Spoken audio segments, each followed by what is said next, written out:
Hello students, welcome to Notebook. Ravi once drew a spaceship and his mother, like all proud mothers, wanted to celebrate it. She attached it with sellotape on the almirah door for people to see.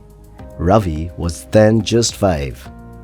When the 12-year Ravi looked at the drawing, he was a little embarrassed and wished to hide it. His mother, however, did not let him hide it. Now, why did Ravi want to hide the drawing? Because he had matured or grown older. In the same way, our societies and communities through the ages have changed, grown up, matured or developed. When we look back to the past, are we ashamed of what we did, or do we proudly celebrate our actions? Usually, we have occasions to be both proud and ashamed. Let us find out about these occasions through this video. First, the world was a huge landmass, undivided and unmapped, mostly full of dense forests, with water forming 3/4 of the landmass. Then, human settlements began to appear, and people began to walk on foot from one place to another, sometimes for a better living, and sometimes just out of curiosity. Some wayfarers or travelers walked a bit too far and realized that they were in a different part of the world altogether. To track their own journeys better and for the help of future travelers, they began to draw maps. These maps were drawn from their own understanding of the geographical landmass and were often immature. After all, they lacked advanced tools of cartography or map drawing. Look at this 1154 CE map of the Indian subcontinent. It was drawn by the Arab geographer Al-Idrisi.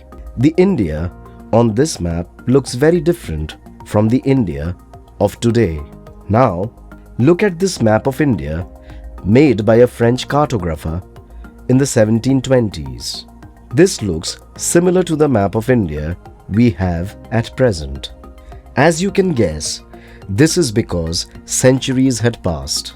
People had by then discovered better tools of navigation like clocks and compasses, and modes of transport like boats and ships to travel to different places. Countries, societies, and communities in different parts of the world had developed their own unique or individual features. Cartographers now had a better view of the world and better implements to share their view with the world. Just as our knowledge about the world around us changes over time, how we express or share that knowledge with others also changes. Think of the words Hindustan and foreigner. Minhaj-e-Siraj was a Persian chronicler or reporter who used the term Hindustan for the first time in the 13th century.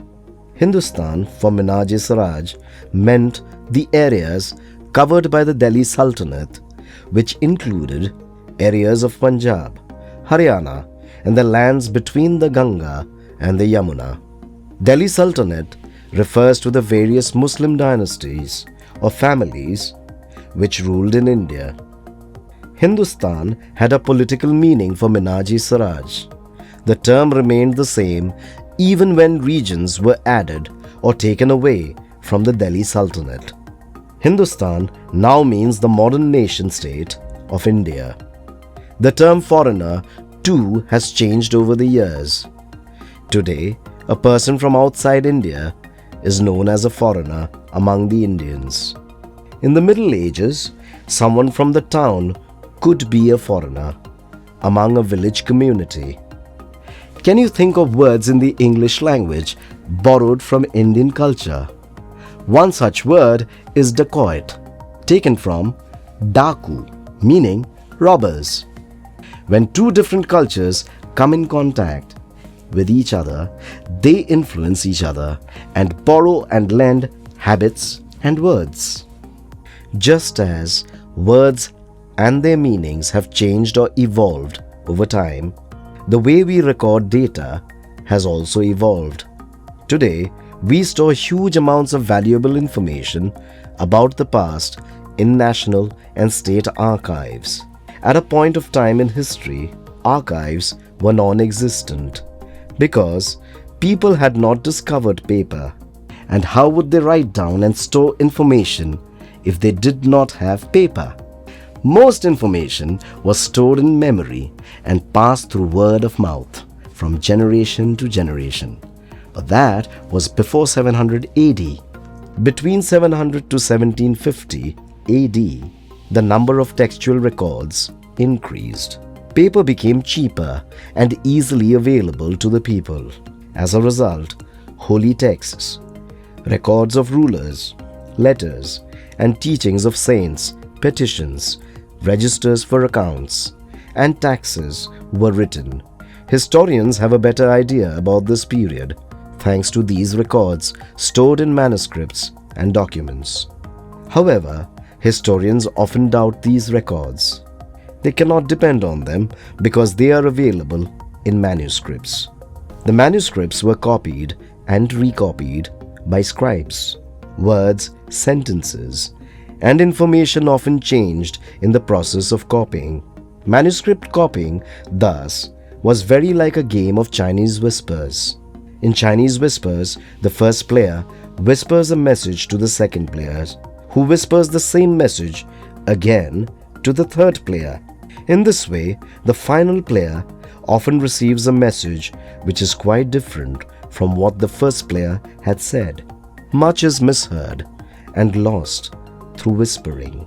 In the same way, when the 10th scribe copied a manuscript from the copy of the 9th scribe, it was difficult to say how faithful it was to the original document. Historians today read various versions of the same document to guess what the author had originally written. As you can understand, historians face this problem because the printing press had not yet been discovered around that time.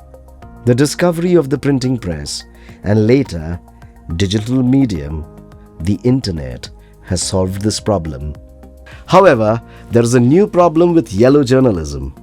Yellow journalism or bad journalism continues to present false facts or wrong data to us through newspapers and news websites today. This is all for this video. To know about the next part of the chapter, keep watching Notebook.